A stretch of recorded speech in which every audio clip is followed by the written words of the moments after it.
I recently got this ATC 110 off of Facebook Marketplace for $300, which is $100 a tire. And I thought that was a pretty good deal because it's definitely not in the best condition, but apparently it does run, but it only runs off of starter fluid, so I'm gonna have to fix that.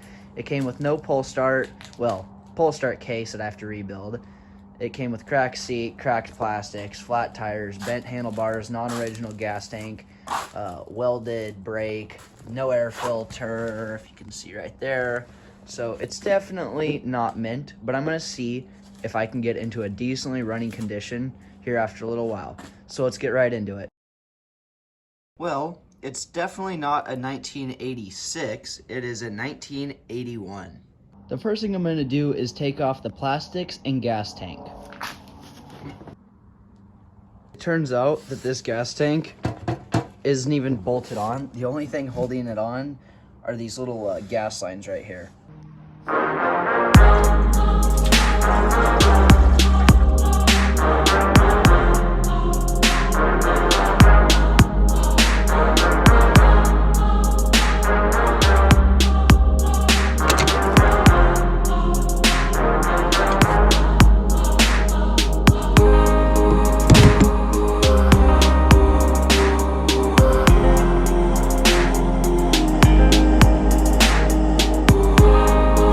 I knew I needed an air filter, and an OEM one was just way too pricey, so I went the cheapest route, which was buying a bundle pack on Amazon, which came with a little air filter, a carburetor, and a bunch of stuff instead of buying an elbow, so this one did not fit. I later bought an elbow for super cheap, which broke, so I should have just spent like $15 on a decent aftermarket elbow.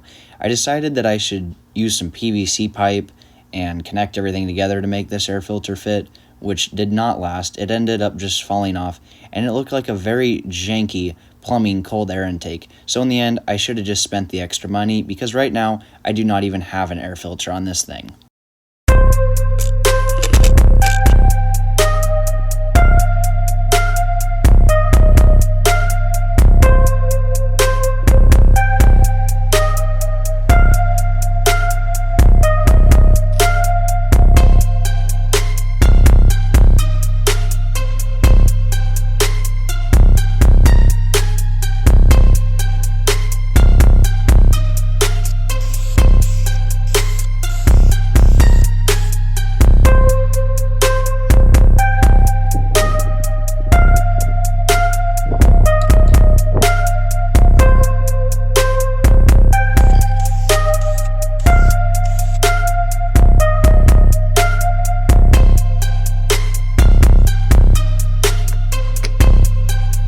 This pull start gave me many troubles, and here I am trying to start it with it half working, but in the end, I did figure out how to actually make it work. I think all these pieces came out really nice. The front axle needs some help, so I gave it a proper rebuild by spraying it down with PB Blaster and covering it in spray paint. For putting new valve stems in, this tool is a must, and it's only a couple of bucks. I cleaned up and lubricated my tires with rubbing alcohol and a rag, and I decided this high run should go a certain direction. It's just something to keep in mind, and it was important to me. I reused this little O-ring thing on the inside. I just cleaned it up and aided it with some blue RTV that I smeared around. Make sure you use your nicest pieces facing outward so it looks the best. This little tool will help save your hands and really make the process a lot easier when putting everything together. I just tightened everything down with a drill, and if you have blue stuff smeared around, just take it off with a rag and alcohol. Well, I had one that didn't work, but it worked enough to having this be an absolute pain in the butt to get undone. My best advice, heat gun. But actually, to tell you the truth, my best advice is don't mess up. This is by far one of the dumbest ideas I've ever had, which is put carb clean through old gas lines and call it good. And here's the gas tank somewhat cleaned up. I decided to flood the garage because those old gas lines had a crack in it and the gas tank does not have an off switch. And to make matters even worse, I discovered a little pinhole. So gas literally got all over the place and flooded me out of the garage because it was just straight gas fumes, so I had to resume at another time.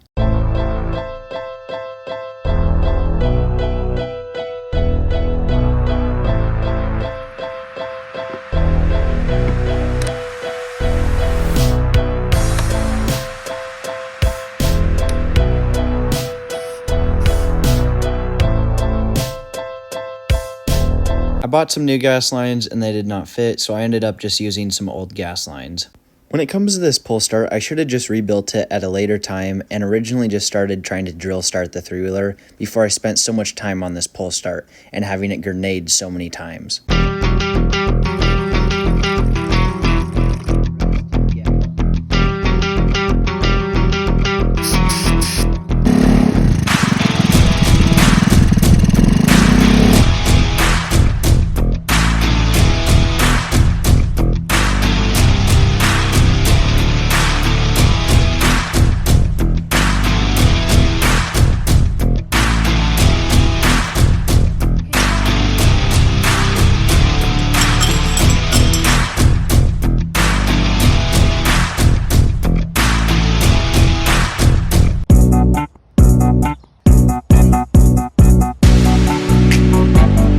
I built this up spring break of my junior year, and now it's my senior year winter break, so it's been a while. I've done a couple of things. I did new drift stitches. I did a plastic gas tank. The metal one was trash and kept clogging up my carb and getting holes. The air filter is gone. The cheap one I bought, it sucked and broke.